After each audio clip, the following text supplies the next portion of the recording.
ঘৰত বনোৱা এই তৰকাৰীখনৰ গুণাগুণ কিমান আৰু ইয়াৰ টেষ্ট যে কেতিয়াও কাৰো লগত তুলনা নহয়। আপুনি যিমান দামী হোটেলত খাওক, যিমান দামী ৰেষ্টুৰেণ্টত খাওক, এসাঁজ ভাত সদায়ে সুকীয়া।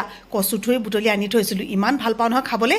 তেল গৰম কৰি তাতে পিঁয়াজ দিলোঁ, অকণমান আদা নহৰু দিলোঁ, অন্যান্য মা মছলা মই একোৱেই নিদিওঁ। মাংস অলপ আনি ৰাখিছিলোঁ, মাংসখিনিৰ লগত কচু বনাবলৈ ল'লোঁ।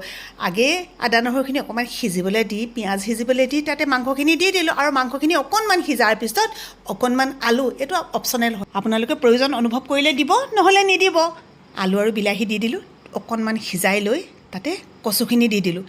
মই আকৌ কচুখিনি সম্পূৰ্ণ সিজাৰ পিছতহে তাত গুটি জালুকো দিওঁ আৰু অকণমান পানী দিওঁ আৰু অলপ সময় উতলাৰ পিছত নমাই থৈ দিওঁ। তাৰপিছত গৰম গৰম ভাতৰ লগত মজাকৈ খাই দিয়ক।